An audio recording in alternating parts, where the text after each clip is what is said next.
I have a kind of naive question. Both you and Marco have talked about the role of the conditioned environmental stimulus in drug-induced relapse, but is there some way of modifying either the environment or the response to the environment so that instead of thinking of it as a trigger for relapse, that it could actually be a reward substitute, so that the stimulus itself could provide the deficient reward that people are seeking without necessarily inducing relapse? That's a very good question. I'll go first, Marco, and you can offer your thoughts as well. I think it's a double-edged sword, John. I think it may well be a substitute, but given the association with the drugs themselves, if the drugs were available, I don't know that an individual would choose to take the surrogate if there was the opportunity to obtain a drug. So I think the potential for relapse could remain, and then whereas you might get some short-term relief by looking at pictures of drugs or paraphernalia or whatever, or even other associations. But there's always the tendency that the circuitry that's being activated by that cue is the one that drives the individual to seek the drug in the first place. So I don't know that you could uncouple the others. Just to add another observation, but this whole process of like proper extinction and seeing whether or not you can actually create a state whereby the cues no longer activate the drug motivating seeking system or the reward system, I think that's where our work is leading.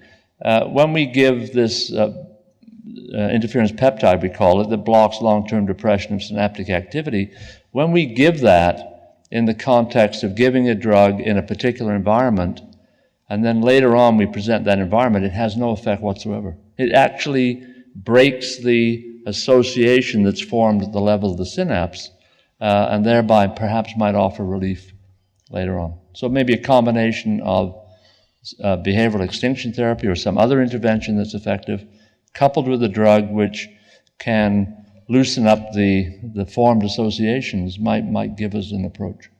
Marco? Yeah, no, I'd agree very much with what you said, Tony. I'd only add one additional possibility, and that is we may actually be doing this inadvertently during the replacement therapies. I mean, one way to think about them is, in essence, you're training people to go seek drug at the clinic as opposed to go seeking it in the crack house. And this may be actually a form of a drug conditioning, but you're now redirecting their behavior toward a source of the drug that allows them to function at a much higher level, of course. Sorry, you have the mic, so I guess. Okay, go ahead. Oh, you both have mics. Fight it out. You're standing, go ahead. Okay, my name is Gilles Lavigne, and I'm from the University of Montreal. And I am here on the behalf of the Canadian Pain Society. So you are seeing where I'm coming. 20% of Canadian population suffer of chronic pain. Yes. 20% of them take opioids. Yes. 5% of them develop misuse. And I think it's very important what Marco just raised, because our biggest challenge as pain doctor is very easy to identify, not easy, but very rapidly we develop skills to recognize people who use street drugs. But our major concern is to have very easy tests, quick and dirty, that we can use to detect the people at risk of developing, John will say, mis-reward behavior, okay, who will be completely dysfunctional in terms of reward behavior. Every time we do an opioid prescription, we are very, very scared about that. So, and I think it's very important to have this meeting today, and I just wanted to re-insist. It's very easy to have public campaigns say, stop using opioid medication, but we will leave people in pain in this society. This is not a problem. This is not a solution to the problem. One of the things also that I didn't urge a lot about this morning was the interaction between mood, depression, anxiety, personality disorder. In all the readings I've done in the last few years, the odds ratio of having reward-related misbehavior is 3 to 5 times higher. You have any cues about this, Marco, in your studies? Most of my own work has been aimed at a trajectory characterized more by impulsive and risk-taking type behaviors. But I think it's a critical point that there are indeed multiple pathways to addictions, and one of these other pathways is one characterized more by anxious, depressive type features. And the other thing to keep in mind is that people can have both of these features, a lot of anxiety, a lot of affective dysregulation, and be impulsive risk-taking. And these may be the individuals who are at the very highest risk. Yeah. Thank you very much. I mean, that's a very important point you're raising about. Clearly, we have many approved, very powerful opiates that are used to treat chronic pain, but at the same time, it's introducing liability for, fortunately, just a small subset of those people. But the other issue that goes along with your point is that when those drugs get into the general circulation, I mean, it just amplifies the whole problem of opiate-based misuse. And we're seeing this, sadly, in many communities where the OxyContin availability is creating a huge and powerful problem. So thank you for raising that. Finally, not the final question, but at least you finally get your chance. Prabhat Jha from Toronto. Excellent talks. It was really enjoyable. My question is whether these human or non-human biologic studies might be amenable to look at peer effects, particularly around addiction. And the reason I ask is good evidence on, particularly on smoking in teenagers, who you might say are non-human, but they are very amenable to uptake and cessation in relation to peer effects. So I wonder if any of these studies might have looked at whether, in addition to the milieu that you mentioned, you know, what you get conditioned to, what seeing other species around you or other behaviors around you has an effect also in terms of either the uptake or maintenance of addiction.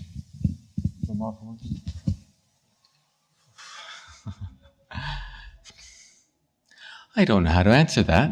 Yeah, I'm going to let that one go. Does anyone else on the panel have a comment? Maybe someone in the audience might want to make a comment on this, like the social determinants of addictive behavior, which are incredible, obviously very, very powerful. I'm just trying to think about animal studies. Certainly, even observing when a monkey sees another animal in distress, that can be a trigger for that animal to, if it has a history of drug self-administration, that can be a trigger. So, but that's a big stretch, I think, to getting to the point you're after. Any other points from the audience? Sherry. Mike, please. Yeah, sorry. Don't we have two mics? We had two a moment ago. Someone stole one. Okay. You're wanting a comment, not another question, right? Somebody here? Okay. Yeah, Sherry Stewart's going to... It's just a comment to just follow up on that. I think some of the Q exposure studies, it's not just exposure to the substance itself, but it's to videos involving, you know, another person engaging in smoking behavior. For example, I know Sean Barrett's work, I think with you, Marco, has used those kind of stimuli. So I think they really do involve like exposure to peer use as the trigger in the experiments. So I think it's quite relevant. Good. So now we get the mic back to the gentleman who kindly loaned it to you, and he can ask his question. Thank you very much, Jim Rourke, Memorial University, Newfoundland. Wonderful talks, very interesting. I wonder if the current debate over legalization of marijuana, you could discuss, the three panelists, the differences of marijuana compared to the other higher test drugs that are used, and any observations on that. Not with regards to legalization, but with regards to the mechanism and the responses. Right. Well, Marco, of course, has data. I can say something about, I made probably the slightly overgeneralized point that all known drugs of abuse seem to activate the brain dopamine system. And the one where it's equivocal is actually in the case of cannabis. But cannabis does engage a mechanism that involves long-term depression of synaptic activity. So, you know, even though it may not be directly activating the brain dopamine system, it could be setting up circumstances for these synaptic changes that are at least correlated with addiction. But I think Marco's data, not his own data, but the data that he summarized where he was looking at D2 receptor down regulation occurring with all the drugs that were looked at except for cannabis. So why don't you... It's really quite striking how cannabis seems to stand out as different in that way. We need to keep in mind, of course, this is only looking at the striatal dopamine system. There are other brain systems, and we don't yet know what is happening. There was also the evidence from that one study that there's something very different about people who are using cannabis as compared to individuals who are susceptible to very psychotic features. So these sorts of changes may well be occurring in people with various comorbid problems. Beyond that, I think we can note that the addiction rates in cannabis users are somewhat lower than for other substances. But in terms of legalization, I will admit I have my opinions on this, but I'm not going to express them because I cannot express them as a professional. I would rather leave that to our drug policy experts. Well, we're going to have a debate on this whole issue, of course. This is the highlight of and I'm looking today's forward to session, so maybe we can get people to be more candid there. Patricia Conrad. This gentleman first. I was going to ask a question. It's Harvey Skinner, York University. I have a question for Art. There's a lot of interest now on telomere length and the impact of lifestyle behavior substance use has on shortening of that length and the whole rise of personalized medicine. So I wonder, what's the impact of epigenetics on telomere length and susceptibility to it shortening quicker or not? I don't have an exact answer actually to this question. So one of the theories of senescence is that the enzyme that's supposed to keep the length of telomeres in some size actually is getting weaker with age, and telomeres get short and short and short. And at some point they start kind of reaching the very important genes. And that cell is not, I see. I told the essence now. The red light was on. But He was brilliant. So this is one of the theories of senescence, and there are some epigenetic theories of senescence, and I'm not sure that actually epigenetics has converged with the telomere story yet. So it's a very complex process, but basically the telomere story is usually linked to aging and senescence. It may have nothing to do with addictions. good. Now, there's a gentleman over here I've been ignoring. Apologies. So please.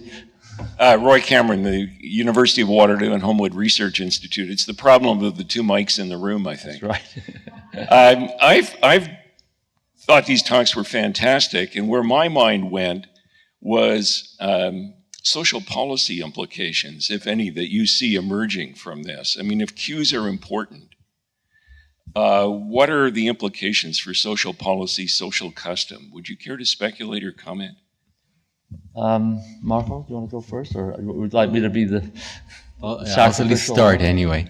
It certainly suggests the Australians are right in producing bland packaging for cigarettes.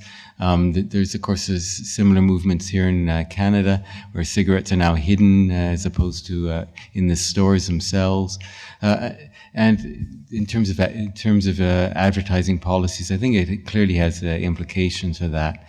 Indeed, it's been a speculation that one reason why tobacco use has become so prevalent is the wide distribution availability of tobacco-related cues. These heroin addicts tend to hide it. People are smoking all over the place, not because they're evil, but because that's the cultural norm, and the cues are really quite widespread. Yeah, I would add another point that I think arises out of the three talks this morning in our session.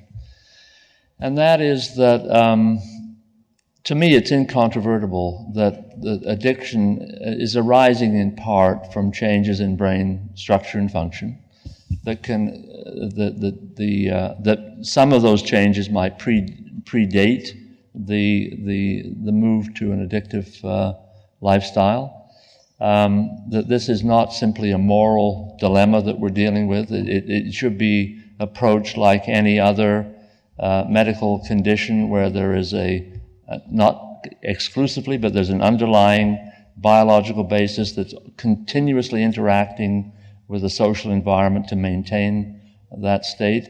And the sooner we start to treat this as a medical problem and a social problem, rather than stigmatizing and just ignoring the nature, given its prevalence and its impact on society, the sooner we adopt this approach, and this is why this panel is so important here today, that it may get the imprimatur of the Academy as something that's worthy of evidence-based understanding. And then we take that and have that influence policy rather than somebody's personal prejudice or philosophy driving public policy, then the better off we'll be. Tony, my question's to you, Bev Orser from University of Toronto. How do you envision, along that line, targeting this LTD, plasticity-dependent maladaptive behavior, and not interfering with the normal plasticity-dependent behaviors, memory extinction, and so forth? That's the key, okay? And that's one thing that we're grappling with, to make sure that, in seeking a solution, you don't wipe out your capacity to have normal memories. And so that work is ongoing. The earlier work we have, there's no question that this process of long-term depression of synaptic activity has a general role in behavior, and it tends to be involved in adopting more flexible patterns of behavior. I still think that we might be able to restrict it by not just giving this as a drug by itself, but by applying it in the context of some fairly effective behavioral intervention. Perhaps it will facilitate that without having unintended consequences. But that's a long way down the pipe to get to that point. But at least we have a target, and we have an avenue, and we have something that's based on fairly sophisticated neurobiology. So it's a work in progress. Thank you. Yes. Yes. Trish, can you have one point, a small point? My question is about power. So we heard about heterogeneity, we heard about whole brain effects, we heard about whole genome effects. There was one study referred to where you were looking at epigenetic effects across multiple genetic regions with 1,200 subjects. Some of the studies, the PET studies, involved 10 and 12 case control type of designs. And it's now recognized in the field of neuroimaging genomics that we're probably underpowered to detect most of the genetic influences in complex psychiatric problems. Our small studies might be able to detect the big effects, like what Margot has very nicely reviewed for us. But my question is just about these very, state-of-the-art and sensitive measures such as epigenetics and PET. What's happening in your field to begin to start to be able to pool data and actually make use of the 12 or so studies on cocaine users with PET, or the epigenetic studies of cohorts that are, I think many people would agree, are underpowered to actually test all the things that we're attempting to test and study at the moment? You have one sentence in which it's a work in progress. It's a work in progress. There are some groups that are banding together so that they can combine data. Your own example, some of your own work in this area, I think, is a beautiful example of that. Some of you perhaps know Tricia Conrad has been involved in a pan-European consortium where MRI studies were done in about 20 different sites, I think, and they've been able to extract data from samples of 1,000, 2,000, 3,000 people. I think this is a very important approach, and would love to see it occur here in North America, also Canada.